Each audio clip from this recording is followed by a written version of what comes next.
আজকে আমরা এসেছি দিনাজপুরের রামসাগর দিঘিতে। দিনাজপুর শহর থেকে মাত্র 8 কিলোমিটার দূরে আউলিয়াপুর ইউনিয়নের তাজপুর গ্রামে এই রামসাগরের অবস্থান।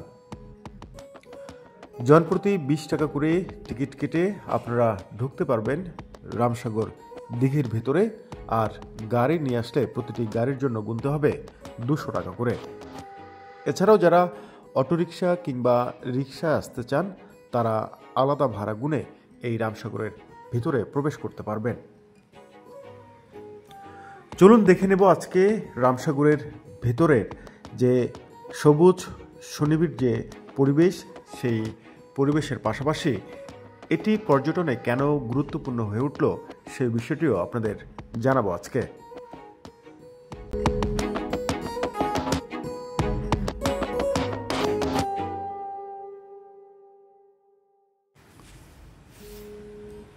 দিঘির পাড়ে আম, জাম, কাঁঠাল, সেগুন, আমলকি, হরিতকি, দেবদারু, জারুল, কাঞ্চন, নাগেশ্বর, কাঁঠালি চাপা, বট সহ 152 রকমের গাছ দাঁড়িয়ে আছে।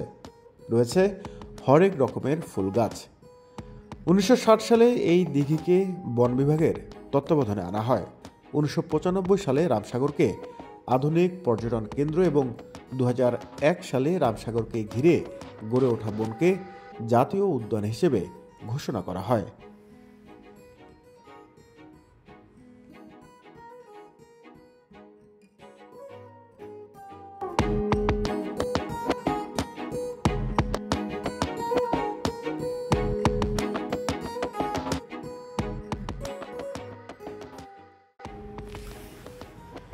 এবার আমরা আপনাদের রামসাগর দিঘির জন্ম নিয়ে কিছু তথ্য জানাতে চাই। কিভাবে উৎপত্তি হলো এই রামসাগর দিঘির। 1722 থেকে 1760 পর্যন্ত দিনাজপুরের রাজা ছিলেন রাজা প্রাণনাথ। পলাশীর যুদ্ধের কিছুকাল আগে তিনি এই দিঘি খনন করেছিলেন। তবে নামকরণ নিয়ে এই দিঘির সুনির্দিষ্ট কোনো লিখিত প্রমাণ নেই। যা আছে তা লোকমুখে প্রচলিত কাহিনী। রাজা প্রাণনাথের শাসনামলে একবার দেশ জুড়ে দীর্ঘ সময় অনাবৃষ্টি আর খরা দেখা দেয়। খাদ্য ও পানির অভাবে ভোগে মানুষ। রাজা সিদ্ধান্ত নেন একটি দিঘি খনন করবেন। মাত্র 15 দিনের মাথায় হাজার হাজার শ্রমিক দিনরাত পরিশ্রম করে বিশালাকার এই দিঘি খনন করলেন।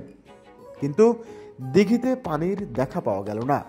পরদিন রাজা স্বপ্নে আদিষ্ট হলেন তার একমাত্র ছেলে রামনাথকে সেই দিঘির মাঝখানে বলে দিলেই দিঘিতে পানি উঠবে। রাজা ছেলেকে জানালেন তার স্বপ্নের কথা। প্রজাদের কষ্টের কথা চিন্তা করে পিতার প্রস্তাবে রাজি হয়ে গেলেন রাম। দিঘির মাঝখানে নির্মাণ করা হলো মন্দির। বলি হওয়ার উদ্দেশ্যে রওনা হলেন রাজপুত্র। দিঘির সিঁড়ি বেয়ে নামতেই দিঘিতে পানি ওঠা শুরু হলো আশ্চর্যজনকভাবে। একসময় পানিতে টইটুম্বুর হলো দিঘি। রাজপুত্র তলিয়ে গেলেন দিঘির অতলে। পানিতে ভেসে রইল রাজমুকুট। সেই থেকে দিঘির নাম হলো রামসাগর দিঘি। প্রতি বছর মাঘ মাসের 5ম তিথিতে এখানে বসে বারুণী মেলা। হিন্দু ধর্মের মানুষেরা দিঘিতে প্রাণ বিসর্জন দেয়া রাজপুত্র রামনাথের স্মরণে প্রতি বছর এই দিনে স্নান করতে এখানে আসেন। চিনি কম দেন দাদু, একটাতে দেন, দুটাই কম দেন। রামসাগরের ভেতরে এমন ছোট ছোট বেশ কিছু দোকান রয়েছে যেখানে চা, চটপটি, ফুচকা থেকে শুরু করে বিভিন্ন ধরনের দেশীয় ফল পাবেন। আমি এই দোকানে একটু দাঁড়ালাম এক কাপ লাল চা পান করবার জন্য।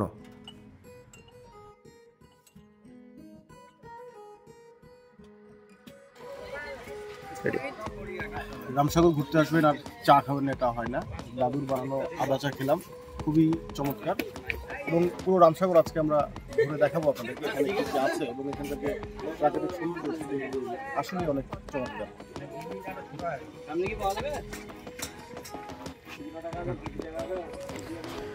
রামসাগরের এই অংশটিতে আমরা দেখছি শিশুদের জন্য ছোট্ট একটি পার্ক করা হয়েছে, যেখানে রয়েছে শুধুমাত্র নাগরদোলা এবং দোলনার ব্যবস্থা।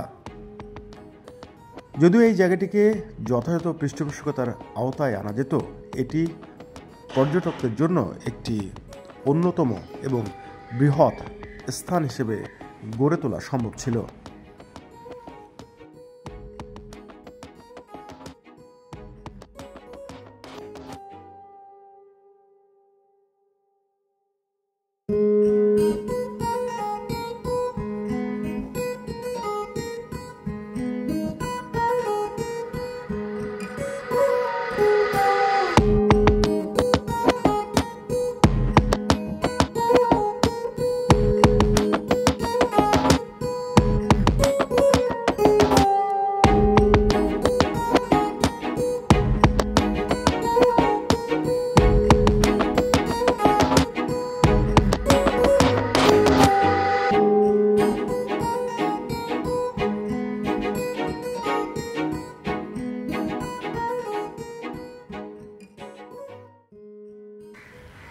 যারা মূলত প্রাণ, প্রকৃতি এবং বিশেষ করে সবুজ পছন্দ করেন, তারা চাইলে ঘুরতে আসতে পারেন এই রামসাগর দিঘিতে।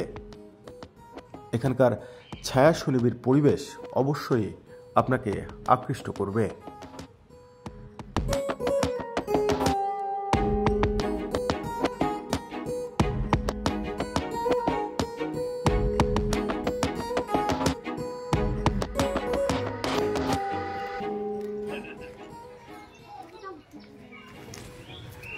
রামসাগরে রয়েছে একটি ছোট্ট চিড়িয়াখানা। মূলত শিশুদের কথা মাথায় রেখেই এই চিড়িয়াখানাটি গড়ে তোলা হয়েছে, যেখানে আপনি দেখতে পারবেন হরিণ, অজগর, বানরসহ বেশ কয়েক প্রজাতির প্রাণী।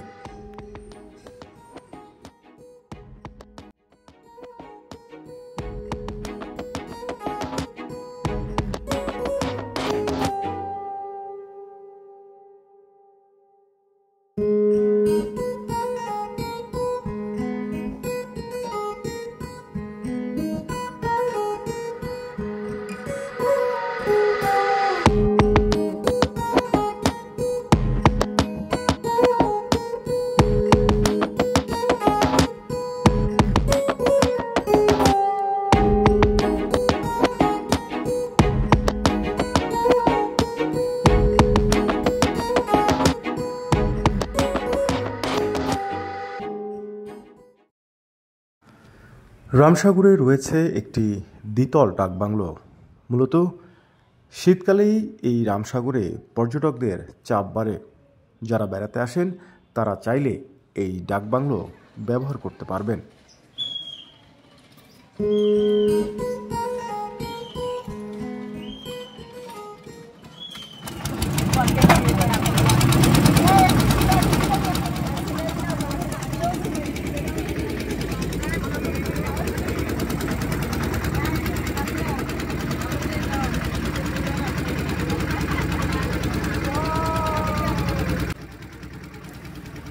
রামসাগর দিঘিতে রয়েছে শ্যালো ইঞ্জিন চালিত দুটি বড় বড় নৌকা।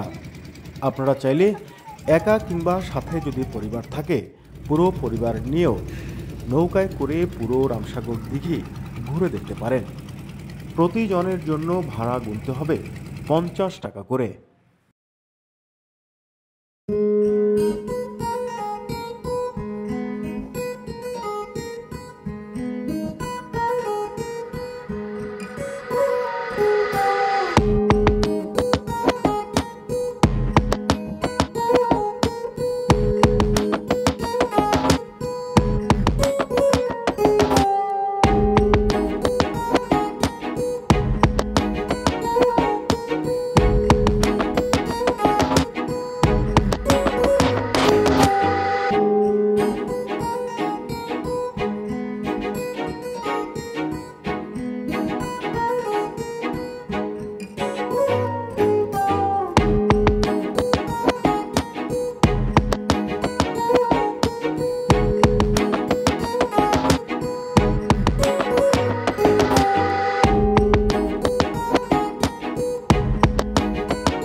তবে পুরো রামসাগর দিঘি ঘুরে আমাদের যেটি মনে হলো, এখানে অবহেলার ছাপ স্পষ্ট। কর্তৃপক্ষ চাইলে বিশালাকার এই জায়গাটিকে ঘিরে নিতে পারে বৃহৎ পরিকল্পনা।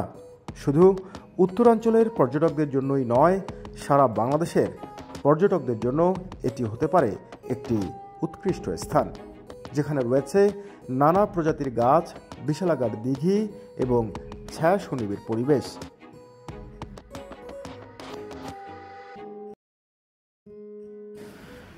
দর্শক, আজকে আমরা আপনাদের ঘুরে দেখালাম রামসাগর দিঘি। পরবর্তী পর্বে হয়তো হাজির হব অন্য কোনো বিষয় নিয়ে। সেই পর্যন্ত ভালো থাকবেন।